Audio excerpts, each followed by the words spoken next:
Welcome back to Global Perspectives. This is episode 6, How the UN Protects Rogue Nations and Terrorists. Part 3, Terror Supporters Expose Their True Agenda. I'm Andrea McGurran with KHTY TV and News. And if you've been following our investigation, you've seen how the IDF uncovered industrial-scale terrorism in Jenin.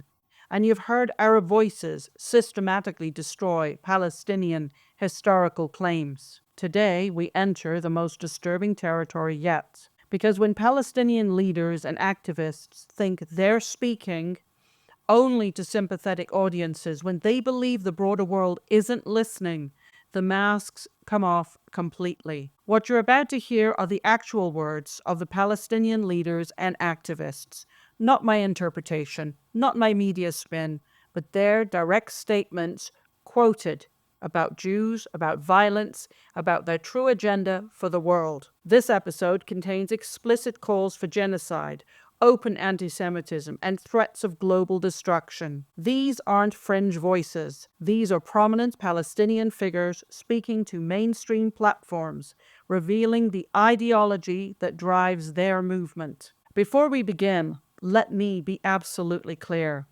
Every quote you'll hear today is verified, documented, and sourced. The links are in our show notes. Because the truth, no matter how disturbing, must be heard. If you believe the world needs to know what the Palestinian leadership and much of their population really thinks when they drop their public relations facade, then please share this episode. Because what you're about to hear will change how you understand this conflict forever. Join us now for Global Perspectives, Episode 6, How the UN Protects Rogue Nations and Terrorists. Part 3, Terror Supporters Expose Their True Agenda.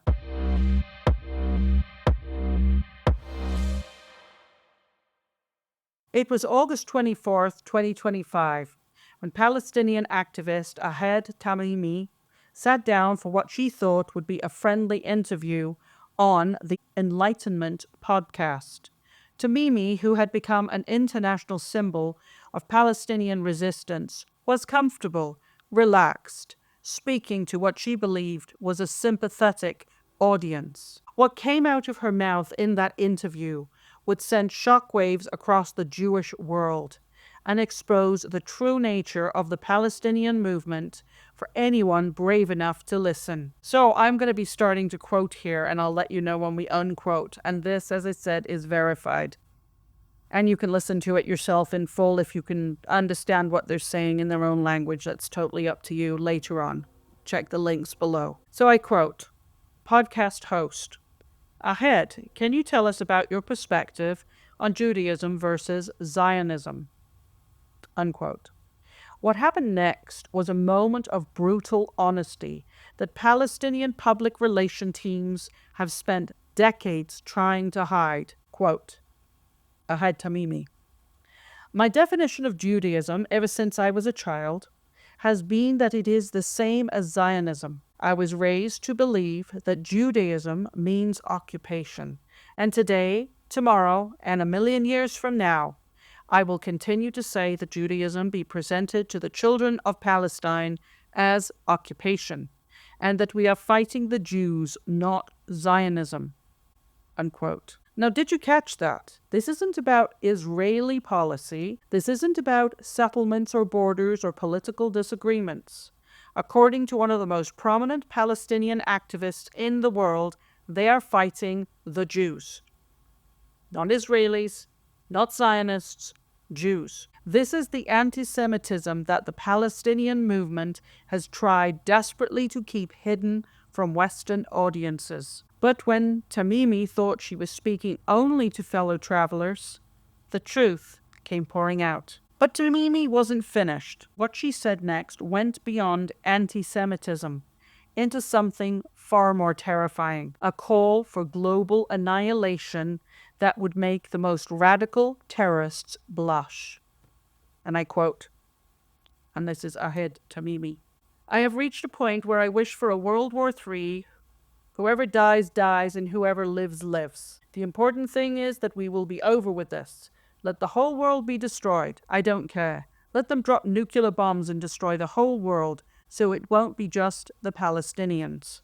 Unquote. Now let me repeat that because I want to make sure you heard it correctly. A prominent Palestinian activist speaking to an international audience openly called for World War III and nuclear destruction of the entire planet. This isn't metaphorical language. This isn't emotion hyperbole. This is a calculated statement about her preferred solution to the Palestinian situation: global genocide. When someone tells you they want nuclear war to destroy all human life, believe them. And here we are again, and I quote, and this is Ahed Tamimi: "Let the whole world be destroyed. I don't care." Unquote. This is the ideology driving the Palestinian movement. Not liberation, not justice, complete and total destruction of Jews, of Israel, of anyone who stands in their way, and ultimately of the entire world. But Tamimi wasn't finished revealing the Palestinian mindset. In the interview, she exposed another crucial element of Palestinian ideology: the belief that the world owes them everything while they owe the world nothing. And we'll continue with the quotes here, and this is Ahed Tamimi. Quote, "The Westerners patronize us by saying we give aid to the Palestinians. You will give aid to the Palestinians whether you like it or not.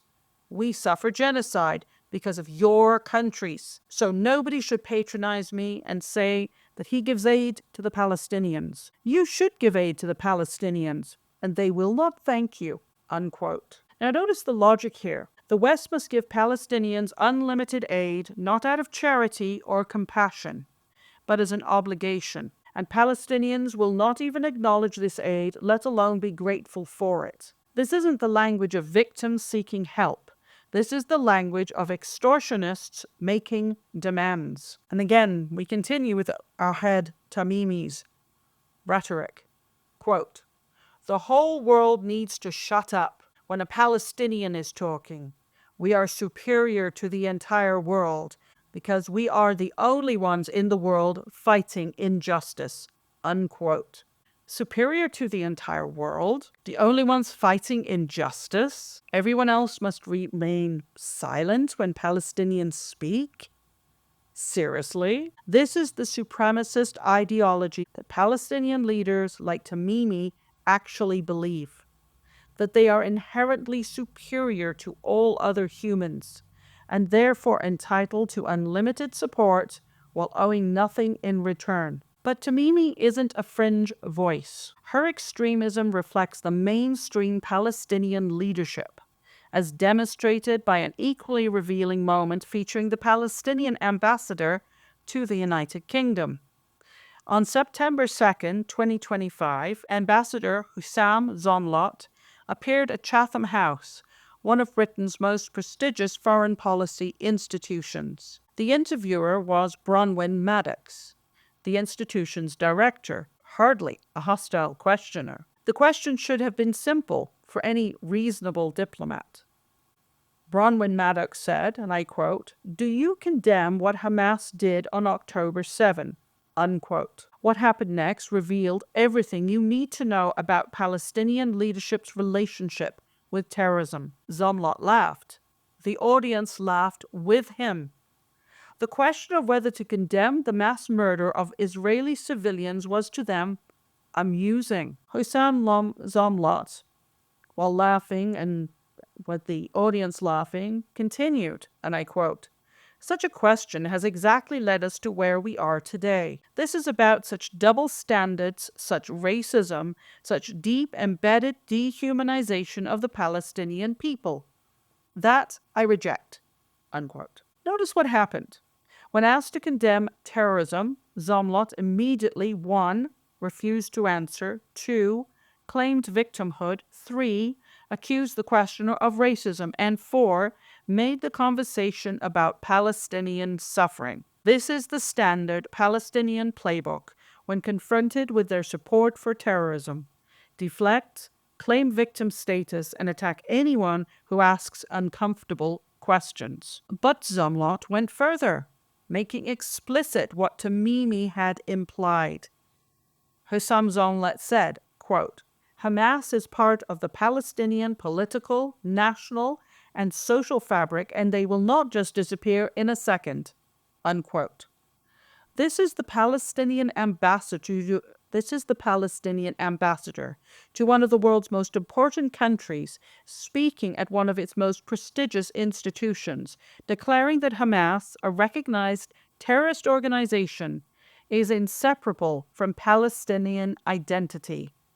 Not condemning Hamas, not distancing Palestinians from terrorism, embracing it as part of who they are. When Palestinian leaders tell you that terrorism is woven into the fabric of their movement, believe them.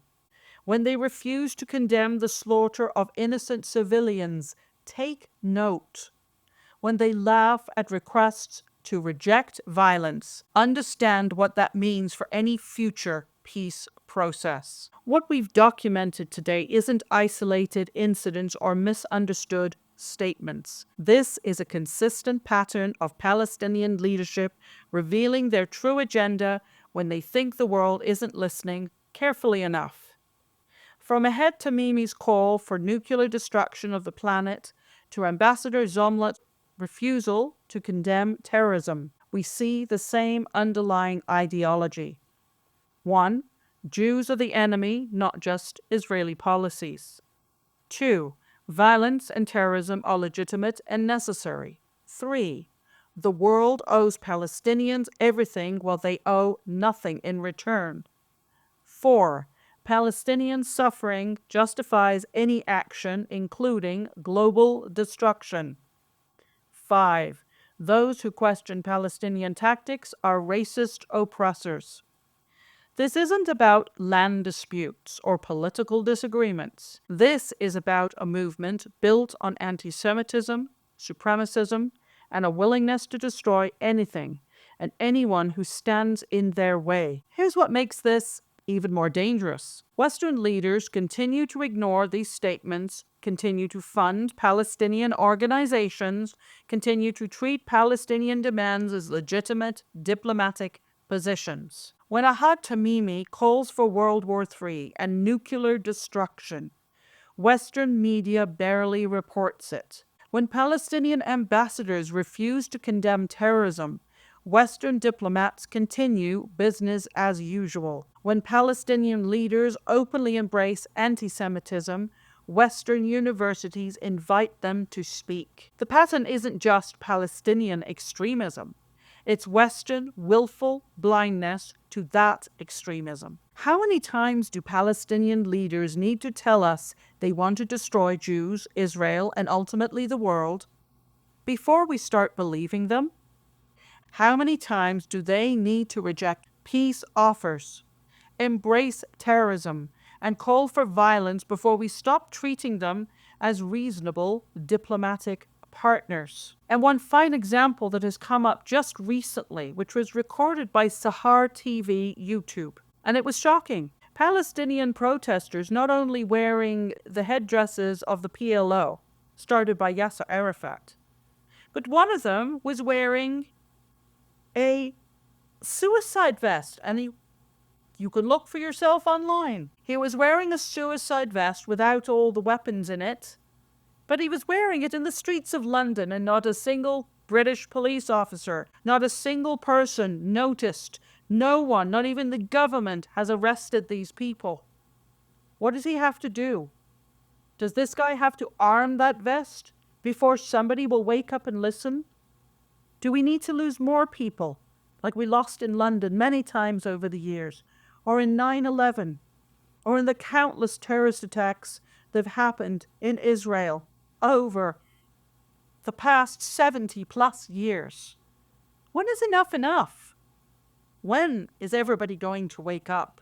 When are our Western leaders going to stop being saps, stop being cowards, and stand up for what is true and right, instead of lies and woke ideologies? How many times do Palestinian leaders need to tell us they want to destroy Jews, Israel, and ultimately the world before we start believing them? How many times do they need to reject peace offers, embrace terrorism, and call for violence Because here's what Western leaders refuse to understand.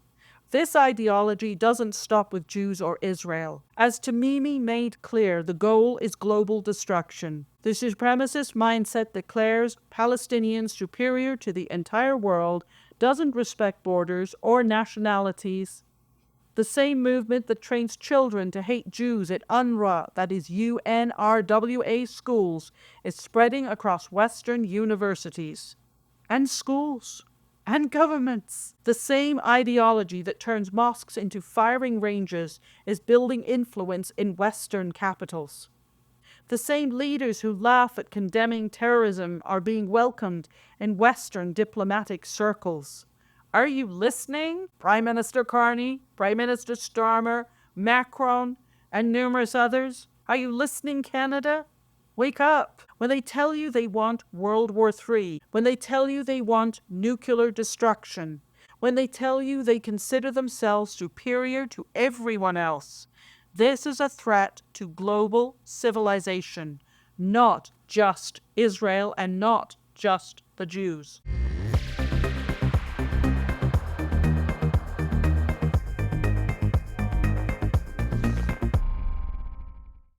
The evidence is now undeniable. We have their words, their own words, recorded and verified boastfully. We have their refusal to condemn terrorism. We have their open calls for genocide and global destruction. The question now is simple.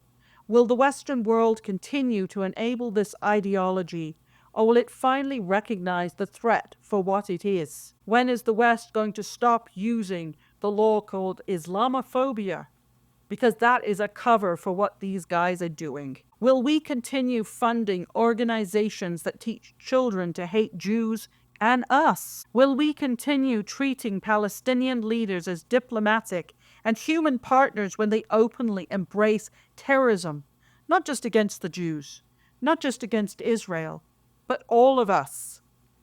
Will we continue ignoring calls for nuclear war and global destruction because they come from people we have labeled as oppressed?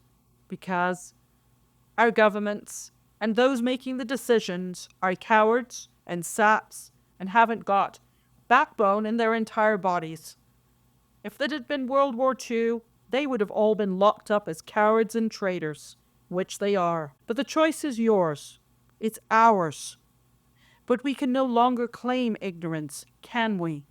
They've told us exactly who they are and what they want. The only question remaining is whether we'll finally start believing them or just put on blinkers like a horse pulling a cart in a busy street. What you've heard today should fundamentally change how you understand the Palestinian movement and the broader Middle East conflict. These aren't my opinions or interpretations. These are the documented words of Palestinian leaders and activists speaking in their own voices. When someone calls for your destruction, take them seriously. When someone refuses to condemn terrorism, understand what that means. When someone declares themselves superior to you and demands your submission, recognize the threat. The evidence is clear. The choice is ours. Thank you for listening to Global Perspectives. If this episode opened your eyes to truths you haven't heard before, please share it with everyone you know, because in a world where truth is increasingly rare, those who speak it have a responsibility to ensure it's heard. Until next time, stay vigilant, stay informed, and never stop seeking the truth, no matter how uncomfortable it might be. This is Andrea McGurran with Global Perspectives. You have been listening to Episode 6, Part 3, Terror Supporters, the ones you really need to know about.